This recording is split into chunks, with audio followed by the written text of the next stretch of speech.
శ్రీమాత్రే నమ. జయ గురు దత్తాత్రేయ నమ. వృశ్చిక రాశి వారికి శనిగ్రహ అనుగ్రహం కోసం ఏ పరిహారాలు పాటించాలి, ఏ దైవాన్ని పాటించాలి అన్న విషయంతో పాటు శని ఈ రాశి వారికి ఏ విధంగా ఉపయోగపడతాడు, లేదంటే ఏ విధంగా కష్టపెడతాడు అన్న విషయాన్ని మనం ఈ వీడియోలో తెలుసుకునే ప్రయత్నం చేద్దాం.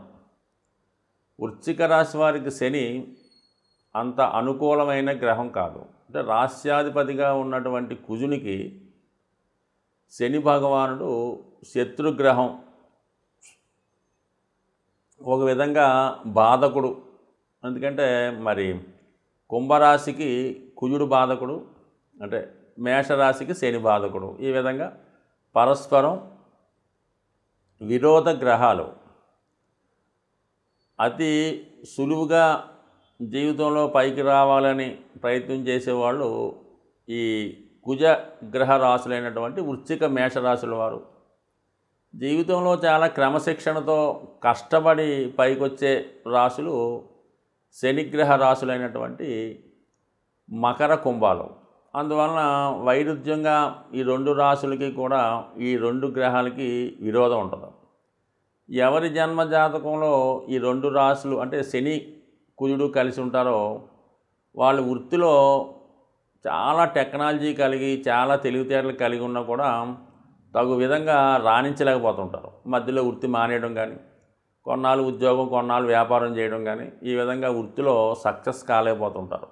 అయితే మంచి టెక్నాలజీ కలిగి ఉంటారు, మంచి ఇంజనీరింగ్ నైపుణ్యాన్ని కలిగి ఉంటారు, ఎంత అసాధ్యమైన పనైనా సాధించగలరు. కానీ ఓవర్ కాన్ఫిడెన్స్ వల్ల, అలాగే ఒక విధమైనటువంటి టేక్ ఇట్ ఈజీ పాలసీ వల్ల, ఒకరి కింద పని చేద్దామనే ఉద్దేశం లేకపోవడం వల్ల, కేవలం అహంభావంతో, అహంకారంతో వాళ్ళ జీవితంలో రాణించలేకపోతుంటారు ఈ శని కుజ కాంబినేషను జాతకంలో ఉన్నవాళ్ళు. అటువంటి వృశ్చిక రాశి వారికి మరి ప్రస్తుతం శని భగవానుడు 4వ స్థానమందు, అంటే అర్ధాష్టమ శనిగా నడుస్తున్నాడు. అంటే అర్ధాష్టమ శని అంటే కంటక శని కూడా అంటారు. అంటే మనసుకి కష్టం కలిగించే విధంగా వార్తలు వింటూ ఉంటారు. వ్యక్తుల యొక్క ప్రవర్తన ఆ విధంగా ఉంటుంది.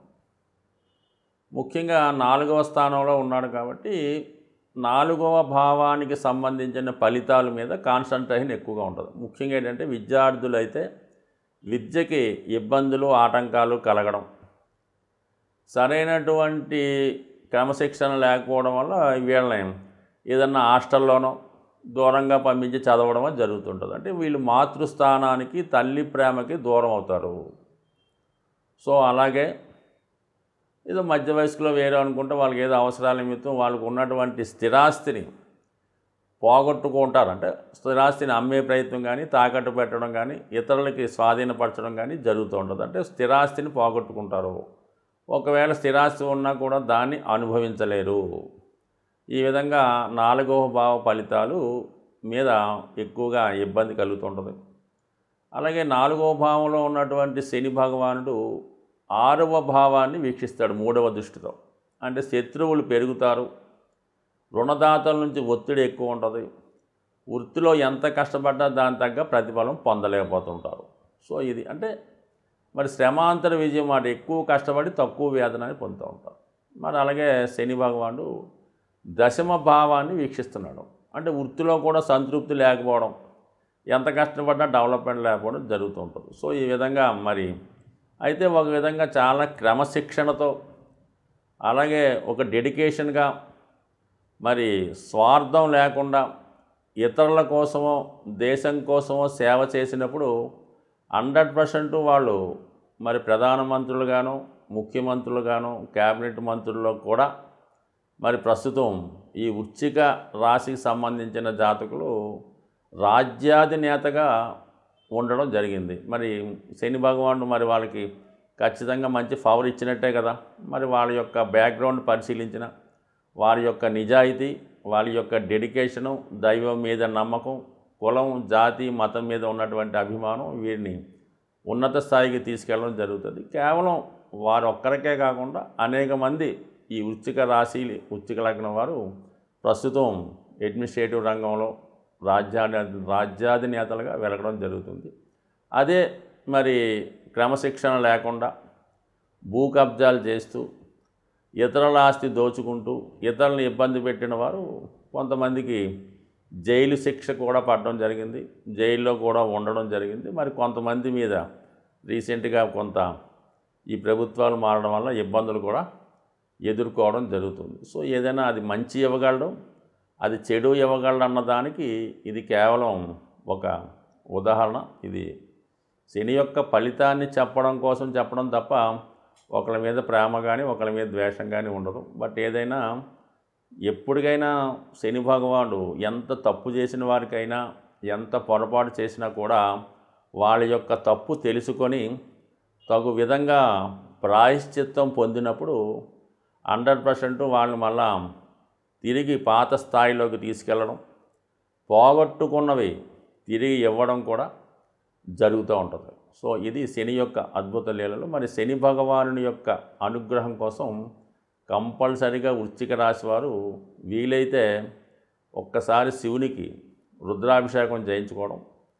ఈ రాశి వారికి, వృశ్చిక రాశి వారికి 9వ స్థానం అయినటువంటి కర్కాటక రాశి బాధక స్థానం అవుతుంది. అంటే సోమవారం రోజు ఈ రాశివారు శివుడికి అభిషేకం చేసుకున్న, శివారాధన చేసిన, శివాలయాన్ని దర్శించిన శివుని యొక్క అనుగ్రహానికి, తద్వారా శని భగవాని యొక్క అనుగ్రహానికి కూడా పాత్రులయ్యే అవకాశం ఉంది.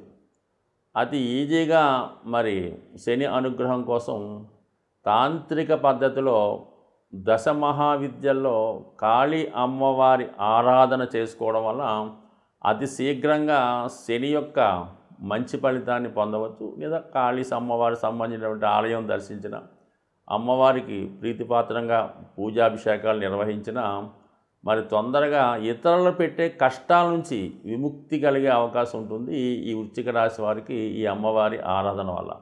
సో ఏదైనా వృశ్చిక రాశి వారికి ఎంత తొందరగా జీవితంలో ఇబ్బంది పడతారో అంత తొందరగా ఆ కష్టాల నుంచి కోలుకునే శక్తి స్వతహాగా భగవంతుడు ఈ రాశి వారికి కల్పించడం జరిగింది. సాధారణంగా గ్రహాల యొక్క శాంతి కొరకు పంచభూతాలు అంటే మనకి గాలి, నిప్పు, నీరు, వాయువు, ఆకాశం అనే 5 తత్వాలు ఉండడం జరిగింది.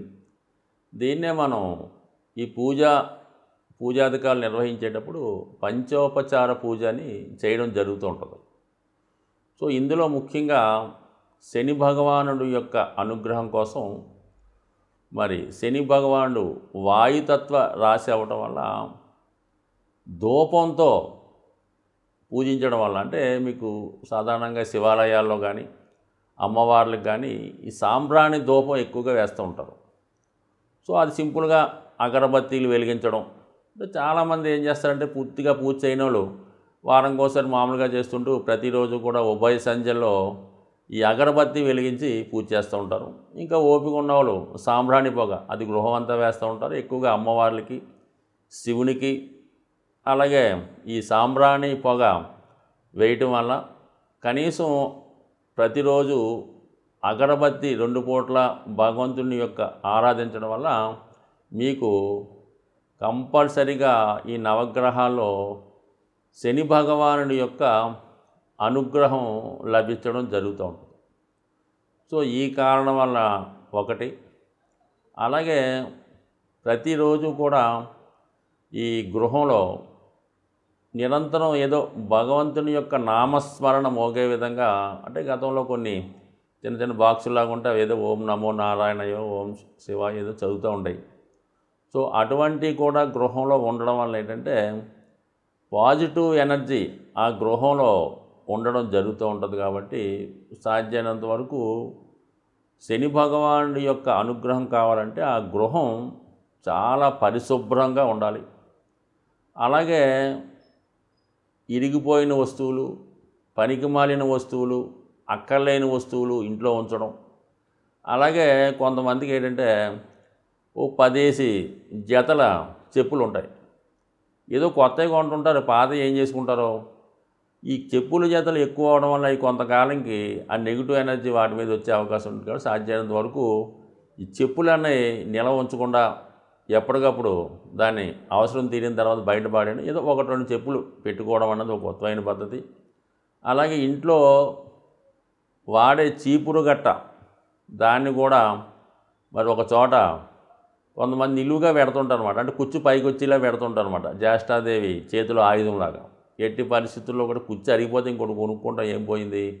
అందువల్ల ఎప్పుడు కూడా అది నిలువుగా కరెక్ట్గా పెట్టాలి తప్ప కుచ్చు పైకి వచ్చే విధంగా మాత్రం ఎట్టి పరిస్థితుల్లో కూడా పెట్టలేదు. ఇవన్నీ కూడా అలక్ష్మికి కారణాలు అన్నమాట. సో అలాగే ఏంటంటే ఈ భోజనం చేయడానికి కూడా ఒక పర్టికులర్ టైం పాటించాలి.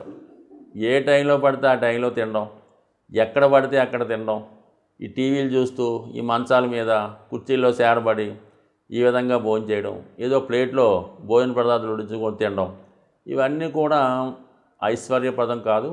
ఇవన్నీ కూడా శనిని ఆహ్వానించే ఇండికేషన్స్ అన్నమాట.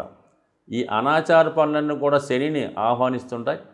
అలాగే శుభ్రమైనగా ఉండడం, శుభ్రంగా భోజనం చేయడం, అలాగే ఆహార పదార్థాలు కూడా జాగ్రత్తగా వినియోగించడం, ఇవన్నీ కూడా లక్ష్మీదేవి అనుగ్రహానికి పాత్రలు అవుతూ ఉంటాయి. కాబట్టి సో ఏదైనా శని భగవానుడి యొక్క అనుగ్రహం కావాలనుకున్న వాళ్ళు ప్రతి పని కూడా పద్ధతి ప్రకారం నియమానుసారం చేసుకోవడం వల్ల వాళ్ళు కంపల్సరీగా శని భగవానుడు టాప్ రేంజ్లోకి తీసుకెళ్లే అవకాశం ఉంటుంది. స్వస్తి.